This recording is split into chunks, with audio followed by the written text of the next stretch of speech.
Hello students, welcome back to apex institute of commerce. I am Meena. आज मैं आपको कराने जा रही हूँ new chapter 1 introduction of macroeconomics. इसके अंदर आपको मैक्रो इकोनॉमिक्स का मीनिंग बताना है और डिफरेंसेस बताने हैं, स्कोप क्या होता है और सिग्निफिकेंस क्या होता है। ये 4 टॉपिक्स हमने डिस्कस करने हैं।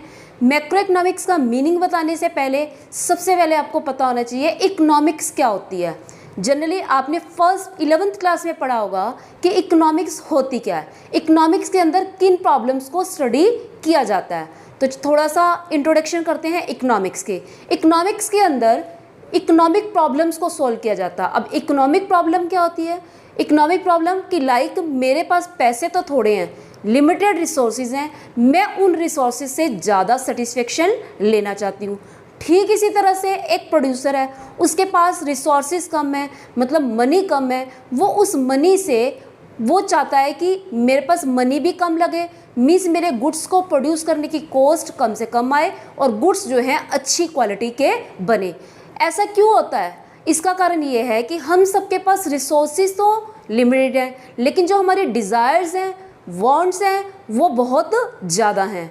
इसलिए उन अनलिमिटेड वांट्स को सेट आउट करने के लिए, मतलब ज़्यादा से ज़्यादा अनलिमिटेड वांट्स को सेटिस्फाई करने के लिए हम लिमिटेड रिसोर्सेज का यूज़ करते हैं। तो जब हम लिमिटेड रिसोर्सेज को यूज़ करते हैं तो हमें ये प्रॉब्लम आती है कि मैं इस चीज़ से, मतलब मेरे पास जो पैसे हैं, मैं उससे अपने लिए क्या खरीदूं कि जिससे मुझे ज़्यादा सेटिस्फेक्शन मिले। सपोज करो मेरे पास 1000 रुपीज़ हैं, मैं 1000 रुपीज़ में मोबाइल भी लेना चाहती हूँ और अच्छी ड्रेसेस भी लेना चाहती हूँ। तो मेरे पास एक चॉइस होती है कि मैं ड्रेस खरीदूँ या मैं मोबाइल खरीदूँ। तो इकोनॉमिक्स जो है आपको ये बताती है कि अगर आप इस पैसे को यहाँ यूज़ करोगे तो आपको सेटिस्फेक्शन इतनी मिलेगी, और अगर आप इस पैसे को इधर यूज़ करोगे तो आपको सेटिस्फेक्शन इतनी मिलेगी। कहने का मतलब क्या है? इकोनॉमिक्स के अंदर हमें ये वे बताया जाता है, स्टडी ऑफ ह्यूमन बिहेवियर बताती है कि आप पैसे को इस तरह से यूटिलाइज करोगे तो आपकी सेटिस्फेक्शन क्या होगी? ज़्यादा होगी। अब इकोनॉमिक्स 2 टाइप्स की होती है। फर्स्ट होती है माइक्रो इकोनॉमिक्स और सेकंड होती है मैक्रो इकोनॉमिक्स। अब बात करते हैं माइक्रो। माइक्रो का मतलब होता है स्मॉल और मैक्रो का मतलब होता है लार्ज। जब इकोनॉमिक प्रॉब्लम्स किसी एक पर्सन की सॉल्व की जाती हैं तो वो कहलाती है माइक्रो इकोनॉमिक्स। और ठीक इसी तरह से अगर मैक्रो इकोनॉमिक्स पूरी इकोनॉमी की प्रॉब्लम सॉल्व करती है तो उसको हम बोलते हैं मैक्रो इकोनॉमिक्स। तो माइक्रो इकोनॉमिक्स का जो स्कोप है वो बहुत लिमिटेड है और मैक्रो इकोनॉमिक्स का जो स्कोप है वो थोड़ा as compare to micro economics wide है। तो अब चलते हैं अपने डिफरेंसेस के ऊपर। सबसे पहले आपको मैक्रो इकोनॉमिक्स थोड़ा सा और बता देते हैं। ये ग्रीक वर्ड मैक्रो से लिया गया है। मैक्रोस का मतलब होता है लार्ज। जब इकोनॉमिक्स प्रॉब्लम्स को सॉल्व किया जाता है at the level of an economy, then it is called macro economics. अब है differences, how macro economics differs from micro economics, कि कैसे जो है मैक्रो इकोनॉमिक्स माइक्रो इकोनॉमिक्स से डिफर है, या फिर आप कह सकते हैं what are the differences between micro economics and macro economics. क्योंकि वैसे आपसे क्या पूछा गया क्वेश्चन में, मैक्रो इकोनॉमिक्स कैसे डिफरेंट है, तो आप क्या करेंगे, मैक्रो इकोनॉमिक्स का कॉलम यहाँ बना लें और माइक्रो इकोनॉमिक्स का कॉलम इस साइड बना लें। मैंने ऐसे लिखा है, लेकिन आप जो है मैक्रो इकोनॉमिक्स का यहाँ राइट करना। क्लियर? अब फर्स्ट पॉइंट आता है डिफरेंस का बेस है आपका बेसिस ऑफ स्टडी। अब हमें ये तो पता है इकोनॉमिक्स के अंदर स्टडी किसकी की जाती है? इकोनॉमिक प्रॉब्लम्स की, राइट। अब इकोनॉमिक्स प्रॉब्लम, माइक्रो इकोनॉमिक्स में हम एक इंडिविजुअल की इकोनॉमिक प्रॉब्लम की स्टडी करेंगे और मैक्रो इकोनॉमिक्स के अंदर हम किसकी स्टडी करेंगे? At the level of economy as a whole. It means, तो यहाँ पे आप बताओगे micro studies at the level of an economy, macroeconomic studies at the level of economy as a whole। Suppose आप एग्जांपल ले सकते हो, जैसे मैंने आपको अभी बताया कि रिसोर्सेज का यूटिलाइजेशन कैसे कर सकते हैं, ये कौन बताता है? इकोनॉमिक्स बताती है। तो माइक्रो इकोनॉमिक्स जो है यूटिलाइजेशन ऑफ रिसोर्सेज बताएगी कि एक इंडिविजुअल अपने रिसोर्सेज का बेस्ट यूज़ करके मैक्सिमम सेटिस्फेक्शन कैसे ले सकता है। लेकिन जो मैक्रो इकोनॉमिक्स है वो आपको ये बताएगी कि एक इकोनॉमी अपनी रिसोर्सेज का यूटिलाइजेशन कैसे कर सकती है। तो utilization of resources of a person, of an individual, of a industry. And macro economics क्या बताती है? Utilization of natural resources. इसमें से किसका यूटिलाइजेशन किया? नेचुरल रिसोर्सेज का। इसमें किसका किया? एक पर्सन का। और वो पर्सन क्या हो सकता है? एक यूनिट भी हो सकती है, मीन्स एक इंडस्ट्री भी हो सकती है, एक फर्म भी हो सकती है और एक हाउस होल्ड भी हो सकता है। मीन्स एक यूनिट लेनी है आपको ओनली, राइट। सेकेंड पॉइंट आता है इकोनॉमिक वेरिएबल्स। यानी कि जब हम इकोनॉमिक्स की स्टडी करते हैं तो माइक्रो इकोनॉमिक्स से वेरिएबल कौन से होते हैं, यानी कि किन किन पॉइंट्स को हम कंसीडर करते हैं। तो इकोनॉमिक वेरिएबल जब हम माइक्रो इकोनॉमिक्स की स्टडी करते हैं उसके अंदर हमारे वेरिएबल्स आते हैं डिमांड एंड सप्लाई, क्योंकि मार्केट जो है वर्क करती है डिमांड और सप्लाई के अकॉर्डिंग। लेकिन जब हम मैक्रो इकोनॉमिक्स की स्टडी करते हैं उसके जो इकोनॉमिक वेरिएबल्स होते हैं वो एग्रीगेट आउटपुट और एग्रीगेट प्राइस होता है, या आप कह सकते हो aggregate output, aggregate demand, aggregate supply, right. तो एग्रीगेट कौन क्या हुआ? Supply, aggregate demand and aggregate output. ठीक इसी तरह से इसमें कौन हुए? Demand and supply. अब डिमांड कौन करता है?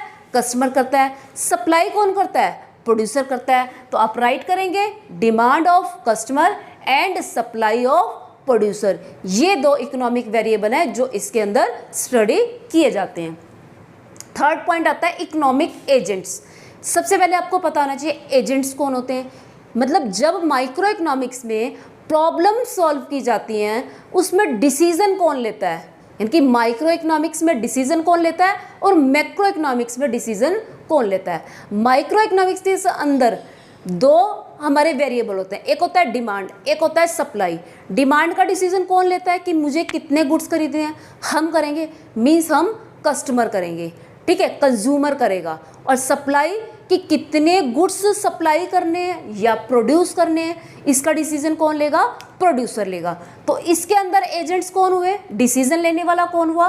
कस्टमर और प्रोड्यूसर। और मैक्रो इकोनॉमिक्स के अंदर जो डिसीजन लेते हैं वो एक इंडिविजुअल नहीं लेता, इसमें इंडिविजुअल का डिसीजन हुआ, उसमें कौन लेगा? बड़े बड़े इंस्टीट्यूशन लेंगे। कौन लेगा?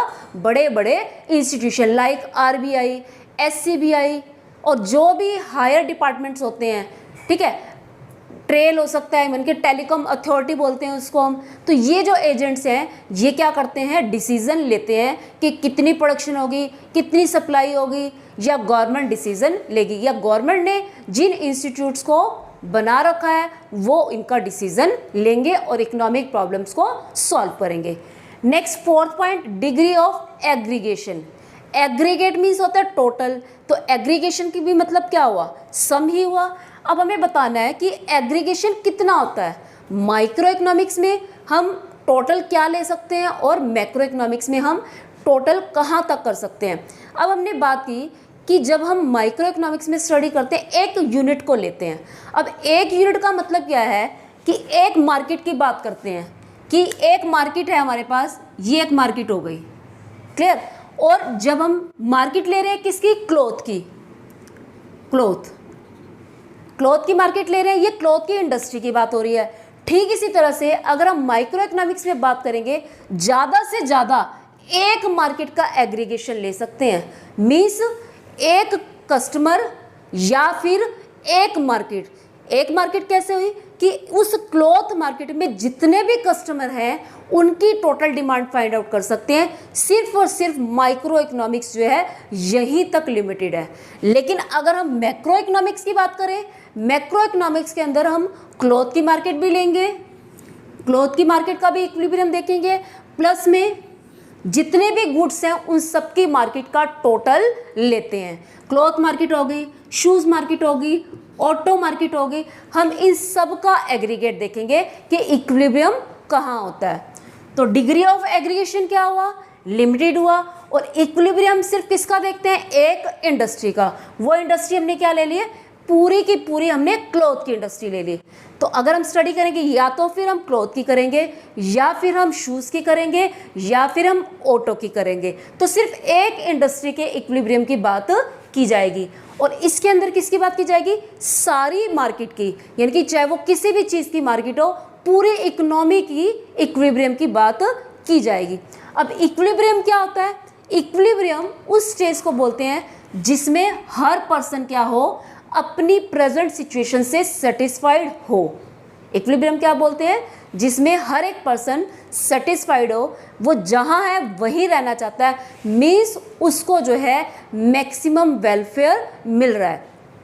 अगर वो उससे कम या ज़्यादा के सिचुएशन में जाता है, एक क्वांटिटी कम करता है या एक ज़्यादा करता है, तो उसको मिलने वाली सेटिस्फेक्शन क्या हो जाती है? कम हो जाती है। नेक्स्ट पॉइंट आता है आपका मेथड ऑफ स्टडी। जब माइक्रो इकोनॉमिक्स में स्टडी करने के लिए जो मेथड यूज़ किया जाता है उसको क्या बोलते हैं? उसको हम बोलते हैं, माइक्रो इकोनॉमिक्स में बोलते हैं हम पार्शियल इक्विलिब्रियम एनालिसिस, और मैक्रो इकोनॉमिक्स में हम बोलते हैं जनरल इक्विलिब्रियम एनालिसिस। ये जो पॉइंट है आपका ऊपर के पॉइंट से ही कनेक्टेड है।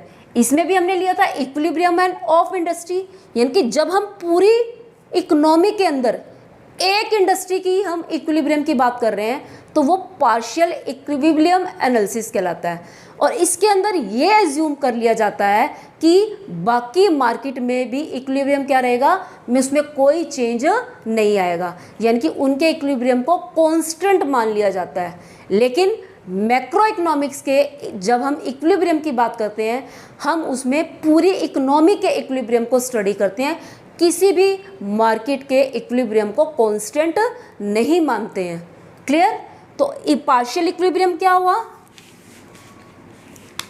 Partial equilibrium means equilibrium of only one market, यानी कि सिर्फ इसके अंदर वन मार्केट के इक्विलिब्रियम की बात की जाती है। इसमें किसकी बात की जाती है? Equilibrium of market of all an economy. ठीक है, तो it is known as general equilibrium analysis. Next point आता है अजम्पशंस। अजम्पशंस क्या होता है? हम कुछ चीज़ों को एज्यूम करके चलते हैं।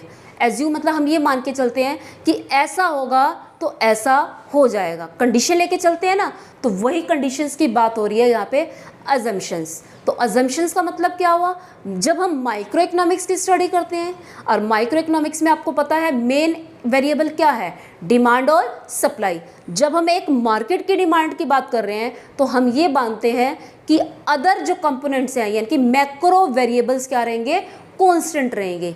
अब यहाँ देखो आप, यहाँ हम स्टडी कर रहे हैं किसकी? मैक्रो वेरिएबल्स कांस्टेंट रहेंगे। मीन्स क्या क्या कांस्टेंट रहेगा? एग्रीगेट आउटपुट और एग्रीगेट प्राइस या एग्रीगेट एम्प्लॉयमेंट कांस्टेंट रहेगी, उसमें कोई चेंज नहीं आएगा। और जब हम मैक्रो इकोनॉमिक्स के अंदर अजम्पशंस लेते हैं, मतलब उसकी स्टडी करते हैं, तो हम क्या मानते हैं कि जो माइक्रो वेरिएबल है वो क्या रहेंगे? कांस्टेंट रहेंगे। अब माइक्रो वेरिएबल क्या होते हैं? डिमांड होता है और सप्लाई होती है। एक इंडिविजुअल का प्राइस हो सकता है और एक ही इंडिविजुअल की आउटपुट हो सकती है, उनको हम कांस्टेंट मान लेते हैं।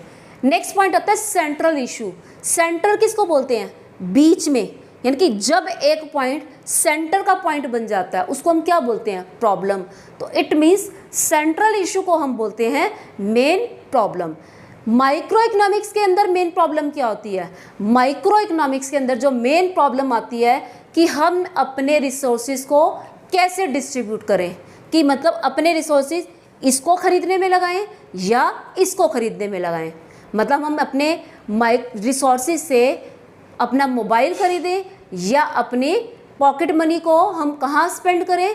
किसी अच्छे रेस्टोरेंट में खाना खाने पे लगाएं, या फिर आप कह सकते हो कि हम अपनी पॉकेट मनी को अच्छी ड्रेस को खरीदने में खरीदें। तो प्रॉब्लम क्या आई? चॉइस की। चॉइस मतलब एलोकेशन ऑफ रिसोर्सेज, रिसोर्सेज को डिस्ट्रीब्यूट करने की। लेकिन मैक्रो इकोनॉमिक्स के अंदर जो मेन सेंट्रल इशू आता है वो आता है कि आउटपुट क्या की जाए, और उस आउटपुट से मतलब समाज का वेलफेयर कैसे किया जाए, और ज़्यादा से ज़्यादा लोगों को एम्प्लॉयमेंट कैसे दी जाए, यानी कि एम्प्लॉयमेंट अपॉर्चुनिटीज़ और आउटपुट क्या क्या किया जाए, ये आता है सेंट्रल इशू। तो ये आपके थे differences between micro economics and macro economics, या you can say how macro economics differ from micro economics. तो these are the all points of differences, तो you have to learn this. तो nice to meet you, जल्दी ही मिलेंगे आपको new video के साथ। सब्सक्राइब करना ना भूलें। अगर किसी ने पहले वाली वीडियोस नहीं देखी हैं, +2 की बिजनेस स्टडीज़ की भी वीडियो अवेलेबल है, तो आप चैनल पर जाकर उन वीडियोस को सर्च करके उनको भी ज़रूर देखें। Thanks and have a nice day.